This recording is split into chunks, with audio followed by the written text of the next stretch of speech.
40 വർഷം മുമ്പുള്ള ഇതുപോലുള്ള കമ്മ്യൂണിക്കേറ്റ് ചെയ്യാനുള്ള കാര്യങ്ങളൊന്നും ഇല്ലാത്ത കാലഘട്ടം. മൊബൈലോ അല്ലെങ്കിൽ വാട്സപ്പ് അങ്ങനെയുള്ള സംഭവമൊന്നും ഇല്ലാത്ത ഫോൺ, വല്ല ലാൻഡ് ഫോണിൽ കൂടെ ഒക്കെ കമ്മ്യൂണിക്കേറ്റ് ചെയ്യാൻ പറ്റിയ ആ കാലത്തെ പ്രണയവും ഇപ്പോഴത്തെ പ്രണയവും തമ്മിൽ എൻ്റെ ഡിഫറൻ്റ് അല്ലേ? മാറ്റം വന്നു തോന്നുന്നുണ്ടോ? പഴയ പ്രണയം ഇപ്പോഴത്തെ പ്രണയം, പ്രണയത്തിലൊരു ട്രൂത്ത്നെസ് ഒക്കെ പോയി തോന്നുന്നുണ്ടോ ഇപ്പോഴത്തെ ഒരു പ്രണയത്തിൽ? അതിപ്പോൾ എനിക്ക് തോന്നുന്നുണ്ട്, പക്ഷേ ഈ തലമുറക്ക് തോന്നണമെന്നില്ല. അവർക്ക് ചിലപ്പോൾ ഇതായിരിക്കും ഇതായിട്ട്.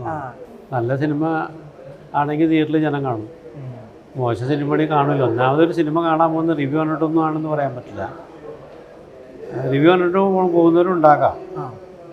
ശരിക്കും അല്ല, റിവ്യൂ മാത്രമല്ല ഡിപ്പെൻഡ് ചെയ്യണേ. ഒന്നാമത് സാധാരണക്കാരനെ സംബന്ധിച്ചോളം തിയേറ്ററിൽ പോയി സിനിമ കാണുന്നത് എക്സ്പെൻസീവാണ്, എസ്പെഷ്യലി ഫാമിലിയായിട്ട് പോകുമ്പോൾ.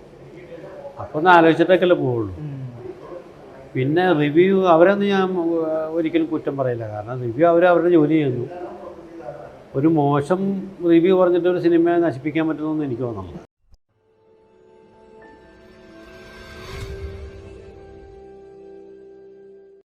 ഡിസംബർ 22 റിലീസാവുന്ന അടിയന്തരാവസ്ഥ കാലത്തെ അനുരാഗം എന്ന സിനിമയിൽ ഒരു പ്രധാന കക്ഷിയാണ് നമ്മുടെ എല്ലാം പ്രിയങ്കരനായ കലാഭവൻ മഞ്ചനം നമ്മളുള്ളത്. Welcome to Mapstic movie. Welcome to Mapstic movie. Thank you. എങ്ങനെയാണ് ഈ ഒരു സിനിമയിലേക്ക് എത്തുന്നത്? ഈ സിനിമ അഷ്റഫ് വിളിക്കുന്നത്, അഷ്റഫായിട്ടുള്ള സൗഹൃദമാണ്, വർഷങ്ങളോടുള്ള സൗഹൃദമാണ്. അദ്ദേഹം വിളിച്ചിട്ടാണ് ഈ സിനിമയിലേക്ക് എത്തുന്നത്. എന്താണ് സിനിമയുടെ ക്യാരക്ടർ? ആന്റണി കാപ്പൻ എന്ന് പറഞ്ഞ ക്യാരക്ടറാണ്.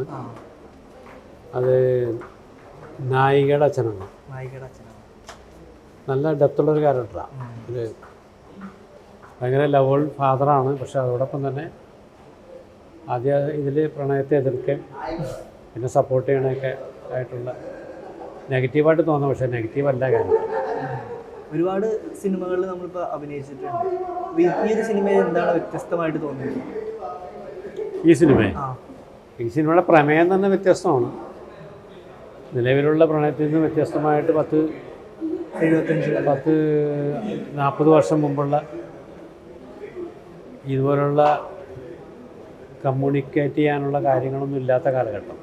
മൊബൈലോ അല്ലെങ്കിൽ വാട്സപ്പ് അങ്ങനെയുള്ള സംഭവമൊന്നും ഇല്ലാത്ത ഫോൺ, വല്ല ലാൻഡ് ഫോണിൽ കൂടെ ഒക്കെ കമ്മ്യൂണിക്കേറ്റ് ചെയ്യാൻ പറ്റിയ ആ കാലത്തെ പ്രണയവും ഇപ്പോഴത്തെ പ്രണയവും തമ്മിൽ എൻ്റെ ഡിഫറൻ്റ് അല്ലേ? മാറ്റം വന്നു തോന്നുന്നുണ്ടോ? പഴയ പ്രണയം ഇപ്പോഴത്തെ പ്രണയം, ഇപ്പോഴത്തെ പ്രണയം കുറച്ചുകൂടി ഇതായിരുന്നു. ഇപ്പോൾ ഭയങ്കര ഫാസ്റ്റല്ലേ പ്രണയമൊക്കെ? അത് സമയം എടുക്കും. അന്ന് ഒരുപാട് സമയം എടുക്കും എന്ന് പറഞ്ഞാൽ കത്ത് വരണം, കത്ത് എഴുതണം, അല്ലെങ്കിൽ നേരിട്ട് പറഞ്ഞിട്ട് പറയാൻ സമയം എടുക്കും. പറഞ്ഞാൽ തന്നെ മറുപടി വരാൻ ചിലപ്പോൾ സമയം എടുക്കും. പ്രണയത്തിലൊരു ട്രൂത്ത്നെസ് ഒക്കെ പോയി തോന്നുന്നുണ്ടോ ഇപ്പോഴത്തെ ഒരു പ്രണയത്തിൽ? അതിപ്പോൾ എനിക്ക് തോന്നുന്നുണ്ട്, പക്ഷേ ഈ തലമുറക്ക് തോന്നണമെന്നില്ല. അവർക്ക് ചിലപ്പോൾ ഇതായിരിക്കും ഇതായിട്ട്. അവർക്ക് ഇങ്ങനെ എന്തെങ്കിലും പ്രണയിച്ചാൽ അന്ന് മറ്റേ പ്രണയം എന്ന് പറഞ്ഞാൽ കത്തിലൂടെയുള്ള ഭാഷയും പിന്നെ കത്തിൻ്റെ കാത്തിരിപ്പ്, പോസ്റ്റ്മാനെ കാത്തിരിപ്പ്. ഇന്നതൊന്നും വേണ്ട. പിന്നെ ഫോണെന്ന് പറഞ്ഞാൽ ട്രങ്ക് ബുക്കിംഗ് ഒക്കെ വേണം ദൂരെയാണെങ്കിൽ. പിന്നെ ഫോണുള്ള വീടുകൾ കുറവായിരിക്കും അന്ന്. ആ ഫോണില്ലാത്ത പ്രണയമായിരിക്കും. ഒക്കെ മിക്ക വീടുകളിൽ ഫോണില്ല അന്ന്. ഒരു ഗ്രാമപ്രദേശമൊക്കെ ആണെങ്കിൽ അവിടെ വല്ല 1-2 വീട്ടിലൊക്കെ ഫോണുണ്ടാവുള്ളൂ. അപ്പോൾ അങ്ങനെയുള്ളൊരു കാലഘട്ടത്തെ ഒരു സ്ട്രഗിളാണ് നമ്മുടെ ഈ സിനിമയിൽ കാണിക്കുന്നത്. ഇപ്പോൾ സിനിമയുടെ ടൈറ്റിൽ അടിയന്തരാവസ്ഥ കാലത്ത് അനുരാഗം എന്നാണ്. അപ്പോൾ അത്രത്തോളം സ്ട്രഗിൾ അനുഭവിക്കുന്ന 2 പ്രണയിനികളാണോ ഇതിൽ? ആണ്. ഈ ഒരു കഥ പറഞ്ഞപ്പോൾ എന്താണ് തോന്നിയത്? കഥ ഇപ്പോൾ ഇവിടെ നിന്ന് നമ്മൾ സംസാരിക്കുമ്പോൾ ഈ കാലഘട്ടത്തിൽ സംസാരിക്കുമ്പോൾ പുതുമയുണ്ട്. പഴയ കാലഘട്ടമല്ലേ? ശരിക്കും പഴയ കാലഘട്ടത്തിൽ സിനിമകൾ എടുക്കാനാണോ ഇപ്പോഴത്തെ ഒരു ഇത് കാണിക്കാനാണോ പാടായിട്ട് തോന്നിയിട്ടുള്ളത്? അല്ല, അങ്ങനെ ഇതൊരു ഹിസ്റ്റോറിക്കൽ സിനിമയൊന്നുമില്ല. കാലഘട്ടം എന്നൊക്കെ പറഞ്ഞാൽ നമ്മൾക്കൊരു കാറുകളാണെങ്കിൽ അതിൻ്റെയൊക്കെ മാറ്റങ്ങളുണ്ടാവും. അങ്ങനെയുള്ള അറ്റ്മോസ്ഫിയറിന് മാറ്റം ഉണ്ടാവും. അല്ല, അങ്ങനെയുള്ള ഒരു ഏരിയയാണ് കണ്ടുപിടിച്ച പുള്ളി. ഒരു ഇപ്പോഴും അങ്ങനത്തെ ഏരിയ ഉണ്ട് നമ്മുടെ വക്കത്ത്, വർക്കലടുത്തൊരു വക്കം എന്ന് പറഞ്ഞാൽ ട്രിവാൻഡ്രം ജില്ലയിൽ, അവിടെയാണ് എൻ്റെ ഷൂട്ട് നടന്നത്. ശരിക്കും ആ 70s ഫീലാണ് അത് സംഭവം ഉണ്ടായത്. ഇപ്പോഴും അവിടെ വികസനം. പിന്നെ ഒരു കായലിൻ്റെ തീരത്താണ്. ഈ 2 ക്രിസ്തീയ കുടുംബങ്ങളാണ് പ്രധാനം. അവരിലൂടെ നടക്കുന്ന പ്രശ്നങ്ങളാണ്. അപ്പോൾ ഒരു പഴയ കാലത്തേക്ക് ഫീലൊക്കെ കിട്ടി. ഗംഭീര എക്സ്പീരിയൻസ് ആയിരുന്നു. സീരിയസ് ആയിട്ടുള്ളൊരു ക്യാരക്ടറാണ്. അതെ. ഹ്യൂമർ ഒട്ടുമില്ല. ഹ്യൂമർ ഇല്ല. പക്ഷെ ഹ്യൂമർ ചെയ്താണ് സിനിമയിൽ വന്നത്. ഇപ്പൊ ഹ്യൂമർ ഇല്ലാത്തൊരു ഇത് വരുമ്പോ ഞാൻ ഹ്യൂമറില്ലാത്ത ഒരുപാട് ക്യാരക്ടേഴ്സ് ഇപ്പോൾ ചെയ്ത് കഴിഞ്ഞു. ചെയ്തു. അപ്പൊ ഏതാണ് കുറച്ചുകൂടി കംഫർട്ടായിട്ട് തോന്നുന്നത്? ഇപ്പൊ എല്ലാം കംഫർട്ടബിളാണ്. പിന്നെ എനിക്കൊരു അഭിനയ സാധ്യതയുള്ള കഥാപാത്രം ചെയ്യാനാണ് ഇഷ്ടം. ഇതിലെങ്ങനെ അഭിനയ സാധ്യതയുള്ളൊരു സിനിമയാണ്. ഇപ്പൊ നിലവിൽ നമ്മുടെ മലയാള സിനിമയിൽ ഏറ്റവും കൂടുതൽ ചർച്ച ചെയ്യപ്പെടുന്ന ഒരു വിഷയമാണ് ഇപ്പൊ റിവ്യൂ എന്ന് പറയുന്നത്. ഇപ്പൊ ഈ റിവ്യൂ കാരണം ഒരു മലയാള സിനിമ അല്ലെങ്കിൽ സിനിമ മേഖല തന്നെ ഇല്ലാതാവും തോന്നുന്നുണ്ടോ? ഒരിക്കലും ഇല്ല. നല്ല സിനിമ ആണെങ്കിൽ തിയേറ്ററിൽ ജനം കാണും. മോശം സിനിമ കാണില്ല. ഒന്നാമതൊരു സിനിമ കാണാൻ പോകുന്ന റിവ്യൂ കണ്ടിട്ടൊന്നും ആണെന്ന് പറയാൻ പറ്റില്ല. റിവ്യൂ കണ്ടിട്ട് പോകുന്നവരുണ്ടാകാം. ശരിക്കും അല്ല, റിവ്യൂ മാത്രമല്ല ഡിപ്പെൻഡ് ചെയ്യണേ. അല്ലാതെ ഇപ്പം ഞാൻ സിനിമ കാണണമെന്ന് എൻ്റെ അടുത്ത സുഹൃത്തുക്കളോ അല്ലെങ്കിൽ അടുത്ത റിലേറ്റീവ്സ് അവർ കണ്ടിട്ട് അവരുടെ അടുത്ത് അഭിപ്രായം ചോദിക്കും. കൊള്ളാവുന്ന സിനിമയാണെന്നുള്ള ധാരണയോടുകൂടി തന്നെ ഞാൻ പോകാറ് എന്നെ സംബന്ധിച്ചോളം. അങ്ങനെയാണ് മിക്കവാറും പേരൊക്കെ അങ്ങനെ തന്നെ. ഒന്നാമത് സാധാരണക്കാരനെ സംബന്ധിച്ചോളം തിയേറ്ററിൽ പോയി സിനിമ കാണുന്നത് എക്സ്പെൻസീവാണ്, എസ്പെഷ്യലി ഫാമിലിയായിട്ട് പോകുമ്പോൾ. അപ്പോൾ ഒന്ന് ആലോചിച്ചിട്ടൊക്കെയല്ലേ പോവുള്ളൂ.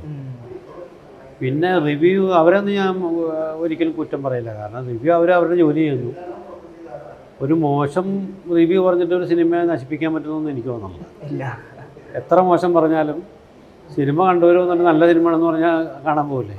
പിന്നെ റിവ്യൂ പറഞ്ഞാൽ എന്താ കാര്യമില്ലെന്ന് പറഞ്ഞാൽ അവരവരുടെ ജോലി ചെയ്തോട്ടല്ല അവർക്കെതിരെ. അതുകൊണ്ട് സിനിമയ്ക്കൊന്നും സംഭവിക്കാൻ എനിക്ക് തോന്നുന്നില്ല. എൻ്റെ തോന്നലാട്ടോ, എനിക്കങ്ങനെ തോന്നുന്നില്ല സിനിമയ്ക്ക് സംഭവിക്കുന്നു. ഒരു മോശം സിനിമ റിവ്യൂ പറഞ്ഞിട്ട് നല്ലതാക്കാൻ പറ്റുമോ? നല്ല സിനിമ റിവ്യൂ പറഞ്ഞിട്ട് മോശമാക്കാനൊന്നും പറ്റില്ല. ജനം പോയി കണ്ടിരിക്കും നല്ല സിനിമ.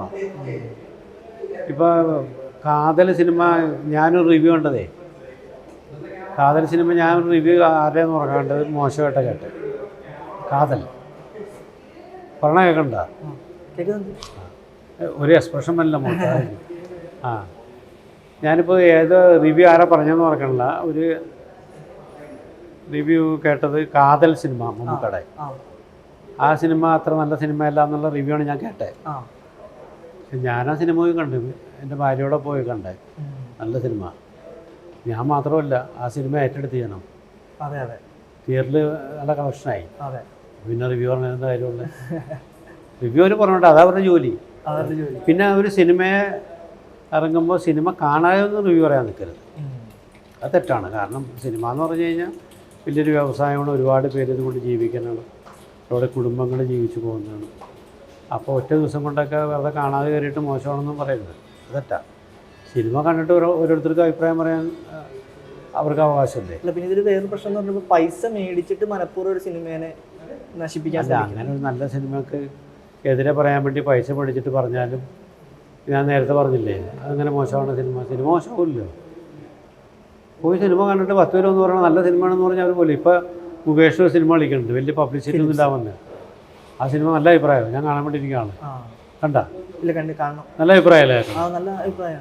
അതാണ് അത്രേ ഉള്ളൂ. സിനിമ നമുക്ക് പ്രെഡിക്റ്റ് ചെയ്യാൻ പറ്റില്ല, സംഭവിക്കണില്ല. ലാലേട്ടൻ പറഞ്ഞോട്ട്.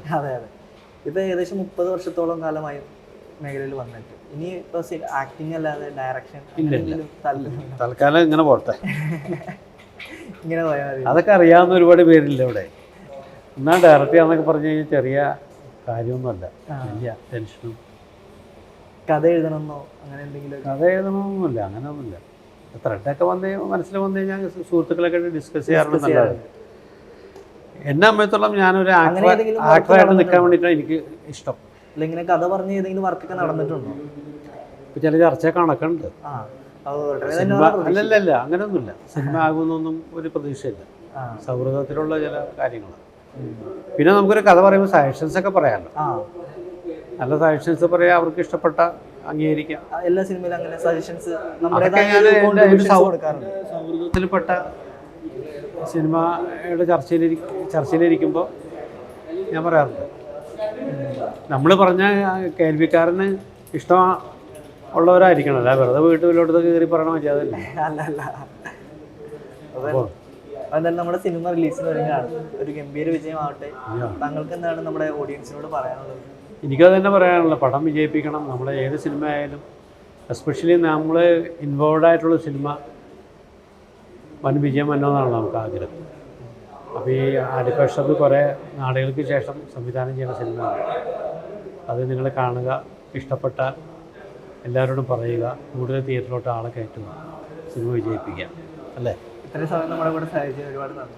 Thank you so much.